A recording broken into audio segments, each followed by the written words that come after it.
Dobro jutro. U Beogradu će od 9. do 16. avgusta biti održana međunarodna nedelja, studentska nedelja.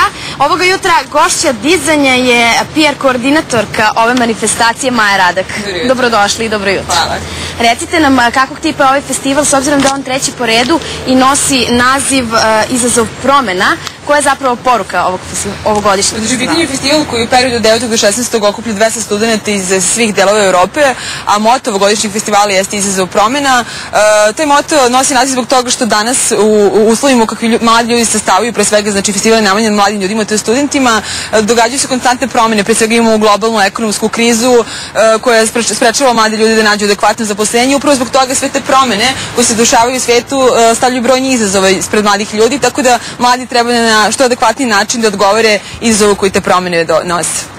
Ovaj festival će imati taj edukativni deo i kulturno-zabavni. Kako će to izgledati, šta to podrazumeva? Znači, u okviru edukativnog dela tih 200 studenta koji dolaze iz 42 zemlje Evrope će biti raspoređeni u 10 različitih radionica. U okviru tih radionica oni slušaju edukativne predavanje, učestvuju u realizaciji nekih kreativnih zadataka. Sve te radionice nose naziv u skladu sa temama koje obrađuju. To su mediji, društvo, zaštita životne sredine, ekonomija, ljudska prava i tako dalje. Znači, osim tih radionica, postojeće još i program koji će biti namenjen svim ljudima koji budu želeli da prisustvuju. To su dva otvorena predavanja i jedna panelna diskusija.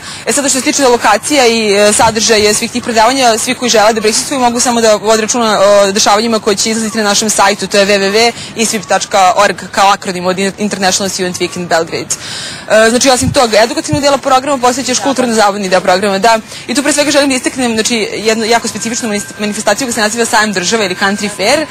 Da, to je super, znači dešavanje, to je improvizovani sajam, znači sajam država i u okviru toga će svi studenti, znači to su 42 države, predstavnici te 42 države će imati improvizovane štandove i u okviru tih štandova će oni predstavljati svim zainteresovanim svoje nacionalne obeležja. Pa recimo, uglavnom, znači oni donose piće, hranu, neku svoju nošnju, mogu da organizuju performanse tipu video igre, nacionalnih igara, kao recimo možemo da prikažemo folklor. Mi će u dvorištu rektorata, znači 12. avgusta na Međunarodni dan mladih u 16 časova će biti. Da. I recite nam iz koje zemlje ima najviše posetilaca i s obzirom da je ovo treći festival, da li će nešto biti drugačije u odnosu na prethodne dva? U principu, do sada smo imali uglavnom posetioci iz bivših zemalja Sovjetskog saveza i iz bivšeg SFRJ, a ove godine prvi put po redu, znači prvi put do sada imamo posetioce iz zapadne Evrope i iz istočne Evrope, što je jako specifično. Znači, do sada je to bilo uglavnom fokusirano na te neke naše susedne zemlje. Međutim, ove godine ipak imamo najviše posetioci iz Hrvatske, Makedonije, Ukrajine, na primjer, i Rumunije.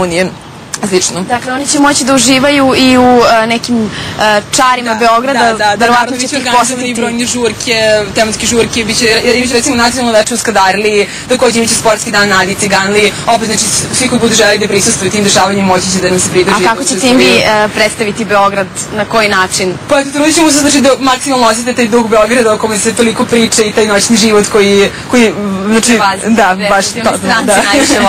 Hvala. Da istaknem još, znači, podršku Agencije za saradnju sa nevladinim organizacijama i evropsku harmonizaciju i Ministarstva omladine i sporta i patron festivala je generalni sekretar Saveta Evrope Terry Davis. A pomažu li vam studenti, naši studenti? Da, znači te radionice u okviru kojih studenti slušaju predavanje su outsourcovane, recimo imamo Studentska unija Srbije, Pravni fakultet, Monopolist, Dom omladine, znači brojni drugi nevladine organizacije pomažu nam u realizaciji samog festivala.